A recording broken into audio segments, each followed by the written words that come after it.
Top quality और consistent performance के लिए सिर्फ सिल्वर पंप्स। टॉप क्वालिटी और कंसिस्टेंट परफॉर्मेंस के लिए सिर्फ सिल्वर पंप्स, नाम याद रखना।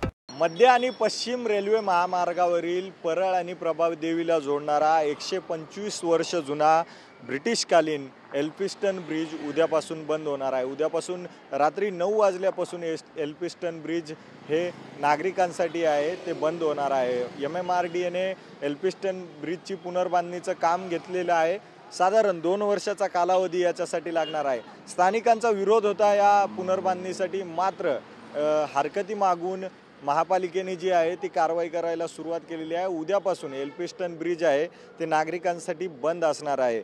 खरं तर पर्यायी मार्ग म्हणून टिळक पूल असेल प्रभादेवी किंवा लोअर परेल येथे जाण्यासाठी करी रोड पूल असेल, चिंचपोकळी पूल असेल, याचा वापर करण्याच्या सूचना सुद्धा वाहतूक पोलिसांनी दिलेल्या आहे। परळ व भायखळा येथून प्रभादेवी वरळी कोस्टल रोड सीलिंगसाठी चिंचपोकळीचा वापर करण्यासाठी सूचना जे आहे ती वाहतूक पोलिसांनी दिलेली आहे। एल्फिस्टन ब्रिजचं जे पुनर्बांधणी होणार आहे त्यामुळे कदाचित वाहतूक कोंडी जी आहे ती मोठ्या प्रमाणात होण्याची शक्यता आहे। त्याचा पर्याय म्हणून NM जोशी मार्ग असेल, सेनापती बापट मार्ग असेल, महादेव पालव मार्ग असेल, सानेगुरुजी मार्ग असेल किंवा भवानी शंकर मार्ग असेल, या मार्गांवर जी आहे ती नो पार्किंग घोषित करण्यात आलेली आहे। या पर्यायी मार्गांवर नो पार्किंग असणार आहे आणि